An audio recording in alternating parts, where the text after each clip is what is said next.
Olha, já estamos aqui esperando a magia do LinkedIn funcionar. Deixa eu ver se isso aqui está rolando. Diz que. Ah, eu acho que já começou. Muito bem. Olha aí, estamos ao vivo e a cores novamente, Daphne. Para todo o Brasil, direto do Rio Grande do Sul, Fortaleza, cruzando pelo Brasil inteiro. Olha, faltou só o Centro-Oeste e a região Norte nesse nosso caminho entre eu e você, hein, Daphne? Tudo bem? Ai, tudo bom, Cris? Ótimo, como todo mundo sabe, tu tá aqui, eu tô aqui do país, né? E é isso que é maravilhoso quando a gente fala de conexões, quando a gente fala de tecnologia e quando a gente fala principalmente de conhecimento, porque esse conhecimento não tem fronteira, porque a Tacta vai ter, meu bem. Não Então é tem. assim mesmo que a gente funciona. Ela de lá, eu de cá. Aqui tá quase que chovendo, mas tá fazendo sol, aí faz frio o ano todo. Não, E a gente espera. mentira! Eu já passei um verão aí, menina, é coisa louca, viu? É Esse ano coisa. nós tivemos sensação térmica em janeiro de quase 50 graus Celsius no Rio Grande do Sul. Eu vou dizer que é pior o verão daí, porque aqui quando é inverno, né, que é o verão, é muito quente, obviamente, mas a gente tem a brisa do mar, né? Sim, Que ajuda a queimar também, mas dá uma sensação de mais alívio. Lá no sul, sim. gente, não tem vento, não. Parece que as Não. árvores é tudo de plástico. Não, É. Não, é e difícil. principalmente na região onde eu moro, né? Regiões de litoral tem vento, regiões de serra também. Mas aqui onde eu moro é uma região que se chama, olha o nome, Depressão Central. É uma depressão só, minha filha, aí no verão. Então ele está abaixo do nível do mar, por isso que é tão quente. E aí eu quero saber também quem está nos assistindo, que está nos vendo ao vivo aí, já me diz de onde estão falando, né, Daphne? Porque a gente adora saber, né? Eu adoro saber. Eu gosto de ver onde é que as pessoas estão falando, saber se eu já conheci. Se eu não conheci o local, me convida que eu vou também. Já estou com a terceira dose, já estou viajando, então é só me convidar se eu não conhecer o local que você está falando que eu vou. Ah, é Conhecer, bem eu adoro legal. viajar. Isso aí. Gente, a gente está aqui para falar para vocês, é um evento de lançamento do nosso curso Isso Food Law, mesmo. Entender e Aplicar, que é com essa, deixa eu ver se eu aponto corretamente, que é com essa criatura que vocês estão vendo aqui, né, o senhor Daphne Didier Gonçalves Mota, mestre dos magos aí dos assuntos regulatórios no Brasil, uma das grandes referências em regulatórios no Brasil. Mas antes da gente entrar na história do curso, Daphne, conta para mim, como é que está o desafio de regulatórios de alimentos esse ano? Menino, o desafio de regulatório de alimentos tá maior do que muita gente pensou, né? Eu acho que as pessoas viram aí que eu fiz até uma retrospectiva regulatória do que aconteceu em 2021, né? Foram mais de 330 normas, Cris, Nossa, publicadas, né? 330, só as novas, Isso. fora as que continuam válidas, né, Isso, Daphne? se a gente considera que o ano tem menos do que 365 dias úteis, quer dizer, e que os órgãos só publiquem dias úteis, né? Quer dizer que você leu brincando mais de uma ou quase duas normas de alimentos por dia, né? E foi isso que eu fiz na retrospectiva regulatória. Eu trouxe as principais, não trouxe todas, óbvio, mas trouxe as principais. E a parte final dessa retrospectiva, Cris, acabou de ser publicada. Tá Afinal, brincando? a gente estava. Oi? Tá brincando, que Foi. legal. Foi porque a gente estava em carnaval, né? Então o ano Não tinha 2022 não tinha começado. começado. Não. Né? Então, como passou o carnaval, todo mundo estava na sua casa, curtindo o bloco da cama, o bloco do BBB 22 e dos pay-per-view aí, dos streams, passou o carnaval 2022, começou a funcionar e a parte final da retrospectiva regulatória foi publicada. Nessa última parte final, Cris, eu falo dos meses de setembro, outubro, novembro e dezembro de 2021. E foram muitas, muitas normas, assim, sabe? Imagina assim, chegando pertinho do final de 2021, nas últimas semanas você pensando que não tem publicação, aí vem um mapa em Anvisa, dia 27, dia 28, dia 29, Tá dia 30, brincando? dia 31 teve publicação de política Não. pública, Cris. Não, mentira.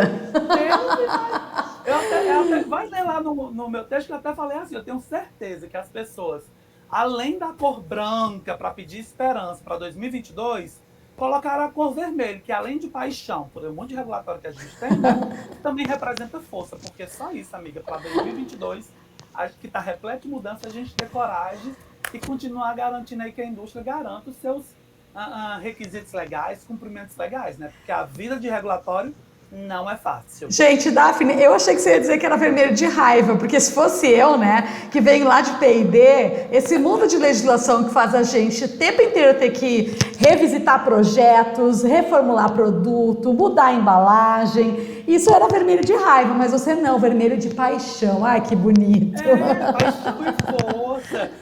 Nós, Cris, nós, os meus guardiões e guardiães de alimentos, a gente é apaixonado por regulatório. A gente sabe que publicaram lá nos últimos dias. A gente deixou salva direitinho. A gente entende que o mundo não pode parar e é por isso que a gente ama regulatórios, né? Mas a gente só começou realmente a pegar isso aí depois que entrou 2022, para alguns antes do carnaval, para outros depois do carnaval. E para rotulagem, para cumprimento de alimentos, para tudo, começou a valer desde a hora que é publicado, porque é assim que é com as normas, né? E lá vai a gente separar caneta, post-it, marca-texto. Isso para quem gosta de escrever igual a mim e a alguns companheiros e companheiras minhas, né? E outros tomam marcação em PDF, salvar arquivo, enviar arquivo, porque para garantir que tudo isso esteja realmente andando, Cris, tem que conseguir, além de ler mais de uma norma por dia, quase 2 por dia, tem que conseguir saber interpretar, não só interpretar, saber e conseguir auxiliar toda a indústria a implantar essas mudanças que vêm aí para 2022, que não são poucas. Eu estou adorando esse jargão, porque a vida do regulatório não é fácil. Eu quero ver aquele salão. Ei, Daphne, eu ia te perguntar uma coisa assim, até uma coisa que me chamou a atenção no texto que você escreveu e mandou hoje de manhã para os nossos assinantes, né? Me chamou a atenção uma frase, né? Você escreveu assim: não basta saber que a legislação existe, a gente tem que entender a legislação e tem que saber aplicar a legislação.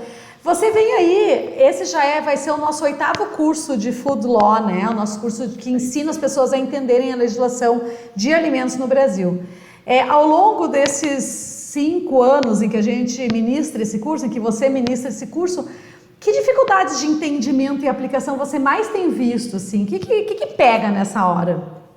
Olha, Cris, tem vários pontos que eu até brinco, assim, que as dificuldades de regulatórios e de interpretar e aplicar são quase sempre as mesmas. Elas só mudam a intensidade, né? Sim. Mas quase sempre são as mesmas que estão relacionadas realmente a conseguir extrair do texto a real intenção e significado a qual ele destina-se, ou seja, a vontade ou a mensagem principal do legislador na hora de criar aquela norma, regular, publicar, normatizar. Também vem a grande outra dificuldade aí, além de conseguir extrair realmente do texto, é compreender como essas normas se aplicam e elas se movimentam, né? Primeiro entendendo que existem normas que são específicas, são aquelas que a gente chama as verticais, e as horizontais, que independente de ser mapa, Anvisa que publicou, ela se aplica para o seu alimento, né? E o terceiro grande problema é estar atualizado nessas normas, que todo dia tem uma norma diferente publicando. É muitos órgãos, Cris, é mapa, Anvisa, que a gente já conhece que trabalha no setor, mas vem Metro, vem MDR, vem agora o Ministério do Trabalho, que volta a ser um ministério do governo, e as normas lá da secretaria, que antes estavam publicadas dentro do Ministério da Economia, vem para o Ministério, e começa aquele processo todo de consolidação, revogação de normas. Tem o Itamaraty, o Ministério da Justiça com regras de recall, regras de consumidor. O Inmetro, esse 2021, menina, por força do decreto de revisão de normas, não só ele, todos os outros, fizeram aquele ribuliço no seu arcabouço de normas. Então teve muita norma publicada, norma revogada, norma alterada. E assim, entender, ficar a par e conseguir se manter atualizado nas normas é também um dos grandes desafios para os guardiões de alimentos. Porque imagina, 2021, mais de 330 normas. 2022, Nossa. Eu garanto que vai ter muito mais. Sim. Né? Até porque esses órgãos estão atualizando os seus próprios processos legislatórios, não sei se a gente fala, regulatórios, né? Regulatórios. E aí eu ia te perguntar uma coisa, assim, eu me lembro dos meus áureos tempos de trabalhar, claro que agora a gente tem a Tacta, né? É bem fácil na Tacta, eu só digo assim, Daphne, é lei, pronto, a gente acabou, a gente atende, né? A Tacta é muito certinha nesse aspecto, em tudo, assim. tenta o máximo possível atender a legislação e tenta fazer faz um esforço também positivo de entender que legislação é essa onde nós atuamos, né? Claro, nós não somos uma empresa de alimentos. Uma das questões das empresas de alimentos, que muitas vezes os empreendedores não se dão conta, é que eles entram no mercado regulado e queira você atender as regras ou não, você tem que atender as regras. Sim. E aí uma das coisas que eu me lembro dos meus áureos tempos de empresa de alimentos, né, e que eu acho que vem também como dúvida dos nossos guardiões e guardiãs de alimentos, é a questão de como é que a gente faz com que, às vezes, uma alta direção ou um empreendedor ou uma empreendedora que não está muito querendo atender aquela legislação, como é que a gente convence a criatura de que, olha, vai ou vai, não tem escolha na legislação. Você tem alguma coisa para compartilhar que você acha, uma dica, uma orientação, que você acha que, nossa, isso aqui dá certo, é dessa forma que a gente tem que agir? Olha, Cris, a maior dica que eu dou, e que é o método mais eficaz, obviamente, de convencer, é apresentar o gerenciamento de risco para a alta direção, né? Esse gerenciamento de risco nada mais é do que você apresentar ali para a diretoria como é que essas mudanças impactam do ponto de vista legal e do ponto de vista financeiro na indústria, né? Mas você só vai conseguir, Cris, fazer essa apresentação e demonstrar isso de fato se você conseguir entender o que está se passando. Sim, verdade. As novas regras de rotulagem agora que entram em vigor em outubro deste ano. Óbvio, é o tema mais badalado do momento, mas aí, só trazendo ele porque é o mais atual, é o mais badalado, só aí você vê vários aspectos que você tem que apresentar para a diretoria. Primeiro, as revisões que tem que mudar em croquis. Essas mudanças envolvem não só o setor de P&D, não só o regulatório, não só a produção, mas envolve outro setor que muita gente acaba recebendo demanda deles e agora vai passar a dar demandas, que é o pessoal de design, marketing, na hora da formatação de tabelas e rotulagem nutricional frontal. Não apenas isso, o custo com novos rótulos, o custo com análises que deverão ser feitas, uma vez que eu tenho que informar agora açúcares adicionados no meu processo, e se meu fornecedor não me manda informação, eu vou ter que analisar o meu produto. Ou seja, todas essas mudanças que podem parecer pequenas e que você faz só no croquis do rótulo, quando elas vão para a implementação de fato na indústria, elas envolvem tempo e dinheiro, né? Seja tempo de investimento direto com reformulação de croquis, produção de novos rótulos, se não fizer um planejamento adequado, destruição de rótulos antigos por conta do prazo de adequação, além de outros tempos, outras questões de investimento, que é a própria mão de obra e o tempo ali. Então, você só vai conseguir realmente demonstrar e apresentar para a diretoria quais são esses riscos e esse impacto regulatório na sua indústria, se você conseguir entender. E para isso você realmente tem que saber interpretar corretamente a norma, extrair dela o que está dizendo, parece até bobagem, mas ler corretamente a norma, respeitando as pontuações, o tempo verbal dos termos obrigatórios, condicionais. Ou seja, o processo é complexo. A dica é apresentar uma análise de impacto regulatório com as mudanças e aí fazer um mapeamento de qual setor ela afeta e o que deve ser mudado, e apresentar isso também em números, né? E além disso, né, Cris, não só em números, mas apresentar também o risco. Olha, diretoria, também temos a opção de não fazer nada disso. Não se preocupem, vocês quiserem podem não fazer, mas está aqui as consequências. Sim. E para isso, parece que você conheça quais são as sanções. Eu vou te dizer, Daphne, sabe aquele emoji que tem o macaquinho assim? Eu vou botar assim agora, e eu vou te dizer que eu, Cristina, trabalhei, claro, não trabalhei em regulatórios, mas trabalhei tantos anos em P&D, eu sabia que existiam sanções regulatórias, né, sanções sanitárias que poderiam ser dadas para as empresas, né? Mas eu não tinha clareza de que sanções eram essas, que níveis elas tinham e tal, até a gente começar a conversar. Aliás, acho que você, obviamente, tem bem mais clareza que eu. E eu acho que essa informação, e inclusive a informação de, bom, o que acontece com outras empresas?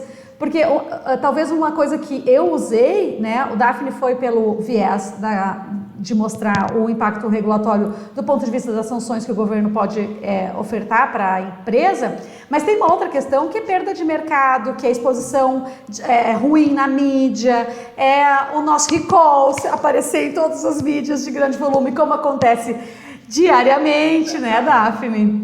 Olha, só em 2021, Cris, foram mais de 48 recalls determinados pela Anvisa. Só. Fora aqueles recolhimentos que não chegam a ser o recall, que a própria indústria faz quando ela identifica o problema antes de chegar ao consumidor. E nisso aí a gente não tem como contabilizar porque não é público, né? Mas foram 48 recalls, é muita coisa, né? E uma parte deles, Cris, também foi por rotulagem inadequada, foi por não cumprimento de limites microbiológicos, foi por contaminação do produto, ou seja, todos esses itens se relacionam com o mundo de regulatórios de alimentos. Com certeza. E além do mais, ser de regulatório é tanto evitar que esses recalls e essas sanções aconteçam, como também a nossa função auxiliar a indústria a se defender, né, quando isso acontece. Qual é a melhor forma de fazer uma defesa a um recurso administrativo, apresentar uma defesa, pedir uma diminuição de multa, converter aquele item numa advertência, quais são as consequências, o que eu devo agir, como eu devo me defender, quais são os prazos que eu tenho que cumprir dentro desse trâmite de processo administrativo legal. Tudo isso são competências e atividades que cabem aos guardiões e guardiões que atuam no campo regulatório de alimentos, né? Então, assim, mais uma vez, a vida do regulatório não é fácil. E eu vou te dizer, Daphne, que eu, particularmente, Cristina, sou formada em engenharia de alimentos, aí depois tu pode contar da tua formação, não aprendi a fazer defesa sanitária na faculdade. Nem sabia que isso existia. E levei, eu, Cristina, não, né? A empresa onde eu trabalhava levou, né? Teve sanções, multas, notificações e tal. Não era eu que fazia, porque eu trabalhava em P&D, mas caso fosse eu não ia ter base para fazer essa defesa. Não sabia nem por onde começar. Me lembro quando comecei E aí numa empresa eu fui trabalhar, daí comecei a trabalhar um pouco na área de qualidade, e aí uma vez a gente levou uma multa, multa não, o que era aquilo? Era uma notificação do fiscal federal, que era responsável pelo nosso site, né?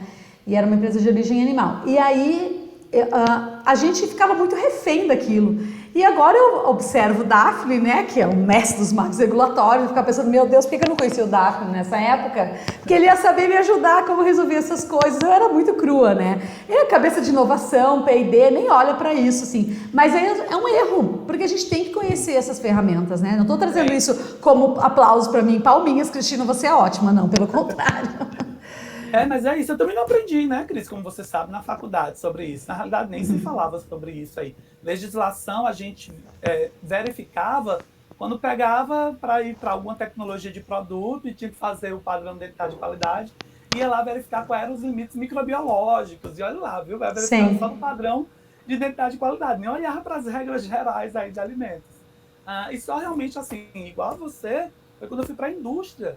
E que vieram essas situações que eu me deparei tendo que defender, preparar esses itens, porque tinha sanções e a diretoria dizia, olha, e aí o que a gente vai fazer? E aí foi quando eu comecei a observar que não era só dizer assim, olha, eu corrigi dessa forma. Eu tinha que entender como se dava esse trâmite e o que eu podia fazer dentro do que era legal, até para me defender, e principalmente, Cris, naquele período lá em 2007, 2008, eu sofri muito, igual a você, com abusos de fiscais, onde eles usavam daquele grande poder de polícia, aquele temor que eles passam para os fiscalizados e inspecionados, de achar e dizer que tudo que ele está falando, de fato, eu tenho que fazer. E quando eu fui estudar aquilo, eu descobri que não era só, porque ele está falando não tem sentido, né? E foi quando eu comecei a preparar defesas, até contrariando, ou seja, preparando ali um contraponto do que tinha sido acusado ali. De forma prática, foi quando eu fui aprendendo, né? E com isso eu adoraria também ter feito esse curso que a gente está usando. É verdade.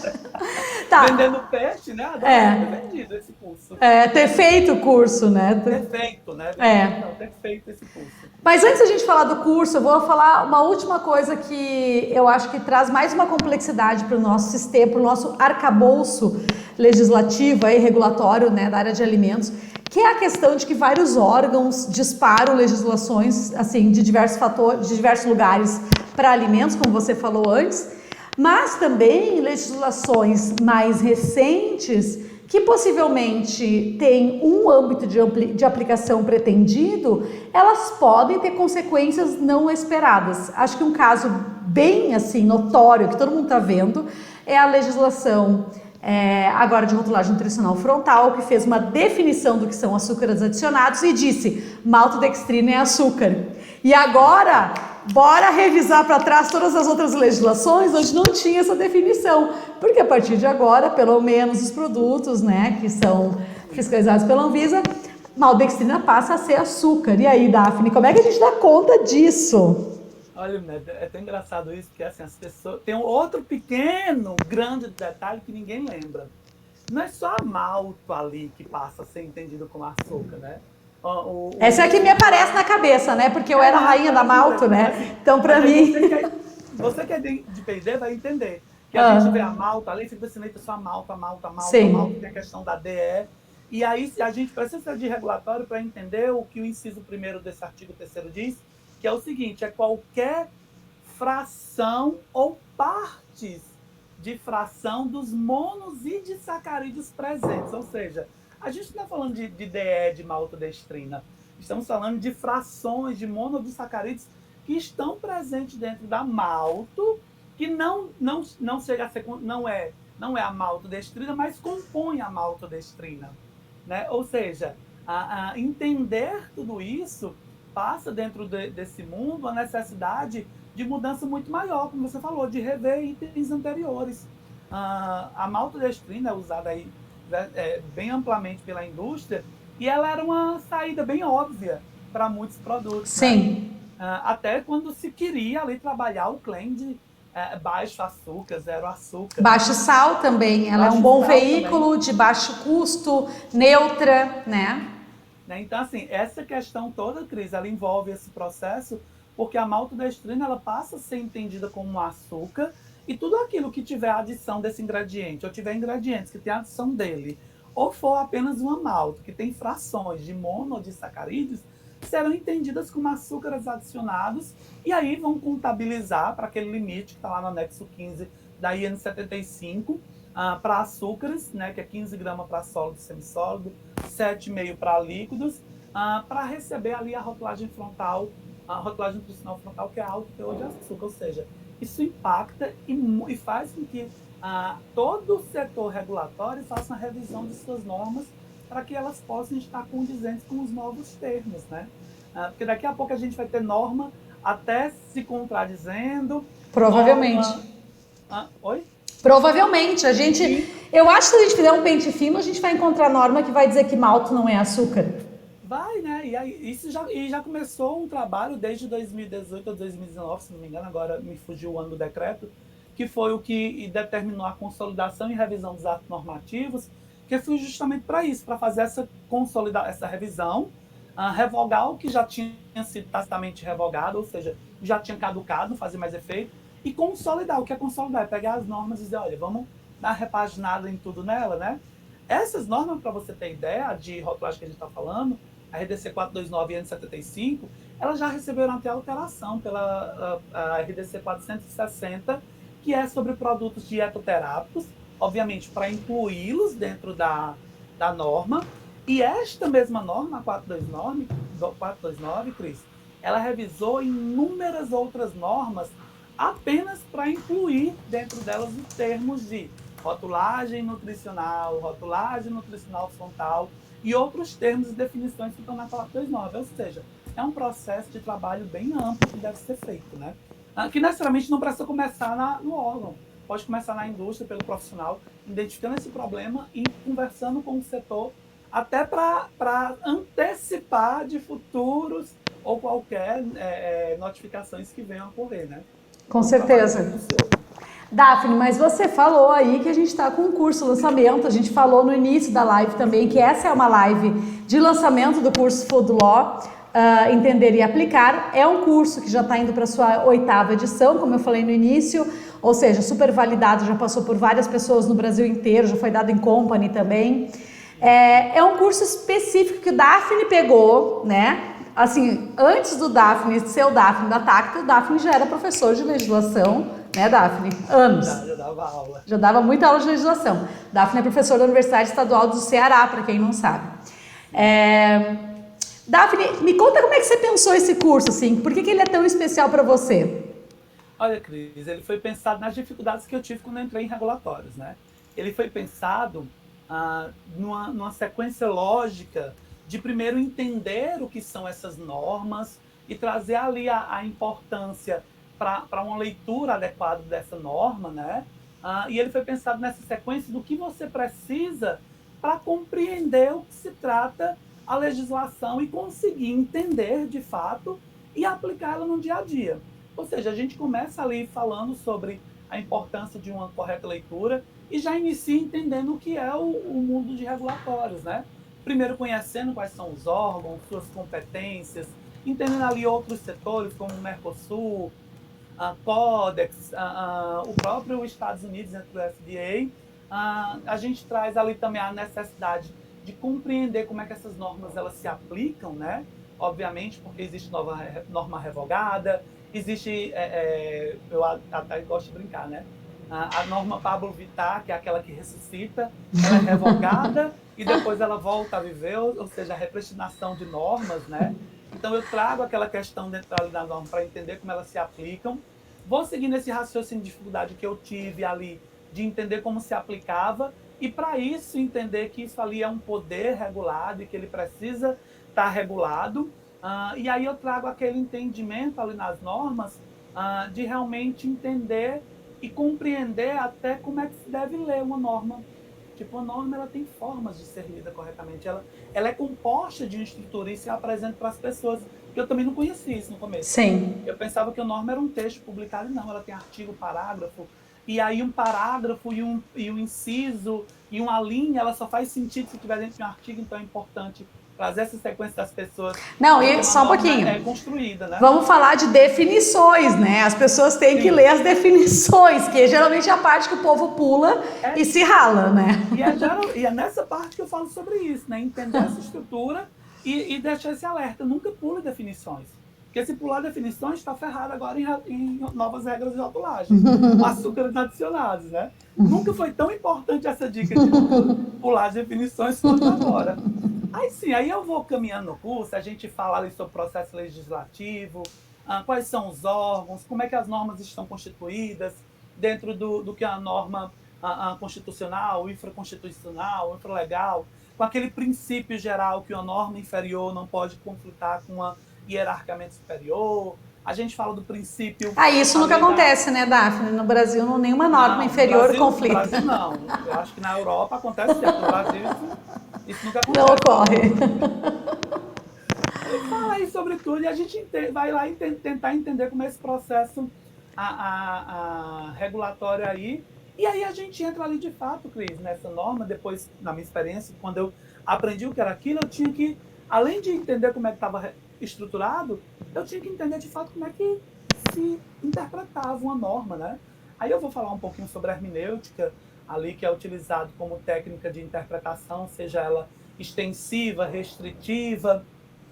Vou falar do alcance das normas e depois eu trago ali um processo simples de compreender, ou pelo menos tentar passar para as pessoas como é que se dá a extração realmente da norma. Dou algumas dicas, óbvio, do que se fazer para interpretar as normas de alimentos, né? Dicas minhas, tá? Não é nenhuma dica de que foi publicada num artigo científico e testada com 1 milhão de pessoas e ela ser eficaz, mas são situações que eu uso no meu dia a dia que me ajudam a interpretar as normas e eu compartilho isso com o pessoal. Só para depois, Cris, eu entrar de fato nessa parte ali de como é que se defende e entender esse processo administrativo sanitário, né? Entender que o fiscal ele só pode agir no que a lei determina e dela não se pode afastar. E aí eu vou para o processo administrativo para entender quais são esses princípios, legalidade, ampla defesa, contraditório, outros princípios que estão estabelecidos na nossa Constituição, né? E aí para entender isso aí, para a gente conseguir entrar e chegar nessa parte final desse mundo, que é entender e aplicar, que é aprender a se defender. Né? O que é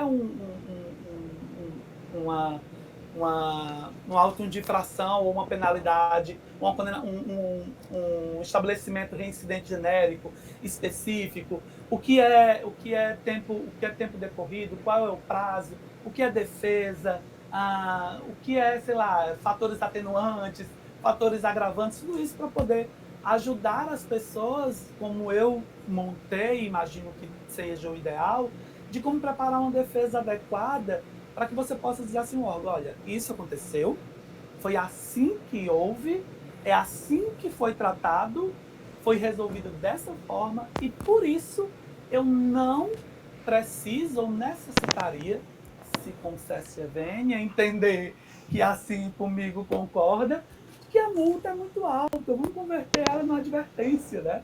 Ou seja, esse processo de racional eu imaginei desde quando eu não sei o que é a norma, conhecer todo mundo dela, o que é, entender um pouquinho do direito, do juridiquês, o direitiquês que envolve, que é um poder regulatório, para chegar naquele ponto que diga, entendi isso tudo, agora eu consigo me defender.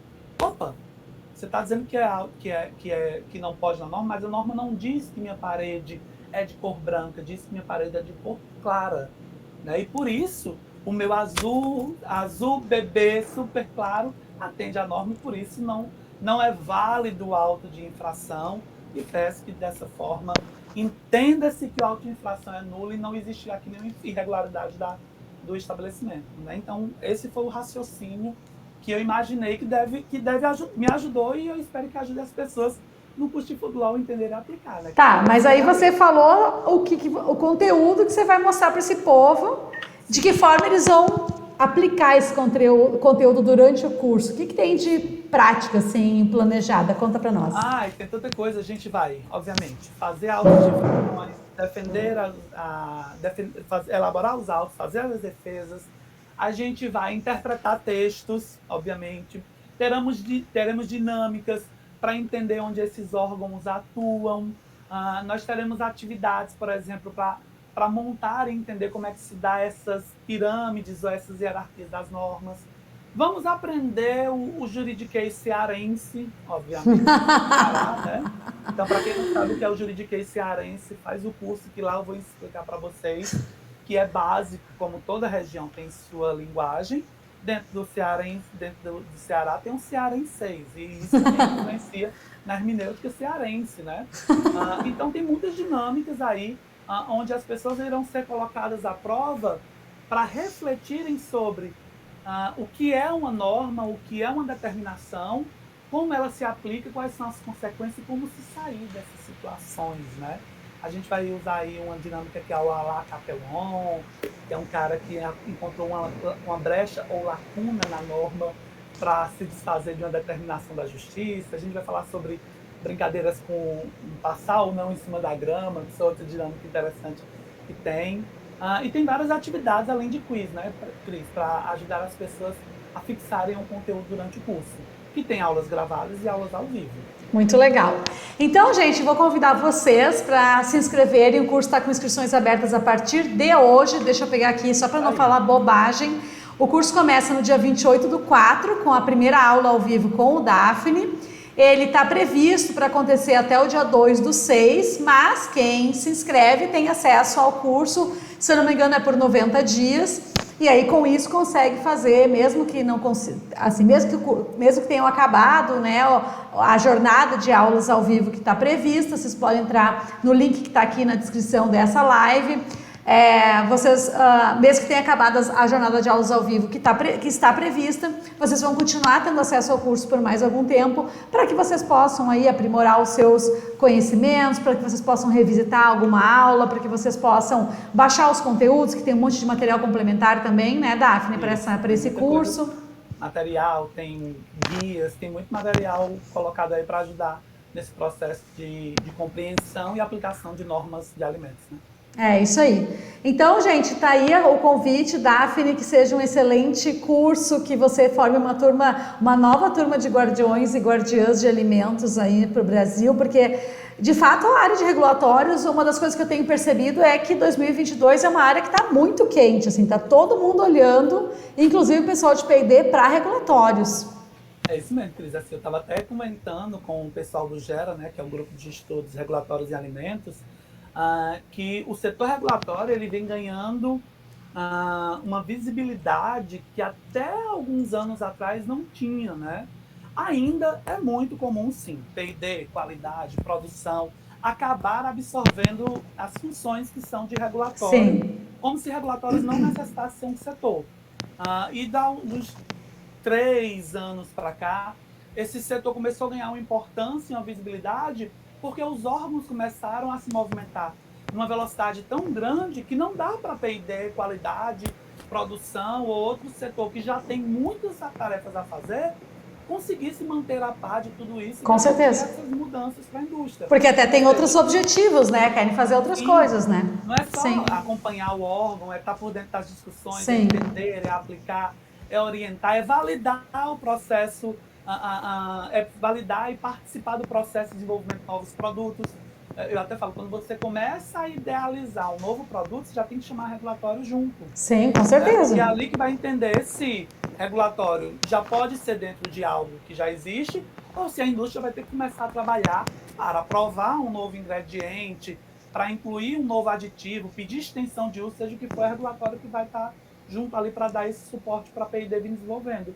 E ganhou esse destaque, Cris, vem ganhando esse destaque e fazendo com que os profissionais cada vez mais se cobrem e comecem a se aperfeiçoar mais. Eu conheço pessoas que eram gerentes de qualidades e que se tornaram agora atuação em regulatório, porque perceberam que eram mais regulatórios do que qualidade e vice-versa. E hoje a indústria vem crescendo com esses profissionais que cada vez ocupam supervisão, coordenação, gerência, até diretoria em assuntos regulatórios de indústria, né? Ou seja, uma área que muito cresce, uma área que traz uma importância para a indústria, como todos os outros setores também. É a capilaridade dos setores fazendo com que a indústria funcione. E é por isso que a gente na Tacta tem essa preocupação de trazer cursos nessa área. Não só esse, né, que está abrindo inscrições hoje, mas não é o tema que eu vou falar, mas tem a formação em assuntos regulatórios, que também está com inscrição aberta, né, Cris? Só ano passado, eu nem lembro quantos alunos nós tivemos, esqueci. Ia dizer aqui o número, mas não sei, mais de 20, mais de 30 ou 40. Não, mais de 40 alunos. Mais de 40 alunos fazendo curso de formação em assuntos regulatórios, e boa parte deles que já assumiam vagas em regulatórios dentro da indústria. Ou seja, é super importante você se manter atualizado, você estar procurando conhecimento para entrar num setor que muito cresce na indústria e procurando cursos realmente com pessoas que tenham vivido aquele item. Principalmente em regulatórios que nem ensinam na faculdade, nem ensinam na pós-graduação, nem ensina no mestrado, nem ensina no doutorado. Ela vem no dia a dia do profissional. E hoje eu ouso dizer que a Tacta é a única do Brasil que tem uma formação em assuntos regulatórios focada 100% para o setor de alimentos. Tem outros aí, como cosméticos, etc. Mas alimentos, a Tacta, que eu saiba, até o momento é a única que tem esse curso. Então, é essencial que você continue se atualizando, tá? E nesse processo, Cris, aí, desses cursos, eu sou professor também, mas eu aprendo muito com os profissionais, sabe?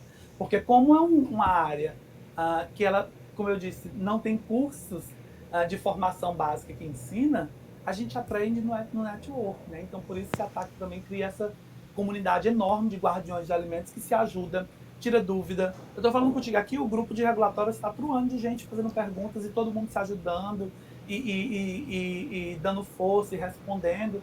E é essa outra missão que a Tacta tem nos cursos, né? Criar comunidades e garantir network exclusivos para os profissionais, os guardiões e guardiãs de alimentos que vêm fazer curso com a gente. Inclusive, então, vem fazer curso em abril comigo. Isso aí. E, inclusive, esse curso Food Law, as pessoas vão entrar num grupo de todos os alunos do curso, né, específico para esse curso, para essa edição do curso, e vão entrar também, se quiserem, claro, em ambos, obviamente que não é obrigatório, cada um faz o que sabe, cada um aproveita as oportunidades que tem, né?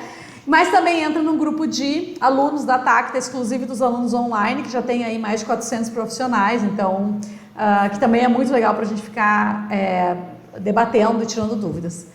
E a oportunidade de fazer parte de outras comunidades, né, Cris? Nós temos Recentemente eu criei o GERA, que é o Grupo de Estudos Regulatórios de Alimentos, que traz ali profissionais que têm experiência em regulatórios, e que você fazendo parte do curso da TACTA, você vai conseguir ter acesso a informações para, quem sabe, participar do grupo. Tem várias outras ações da TACTA que visa realmente isso, garantir um network e fazer com que a gente continue democratizando o conhecimento, né, em prol do fortalecimento da comunidade de profissionais da área de alimentos no Brasil, no mundo, nas galáxias e em outros planetas e multiversos. Tá certo.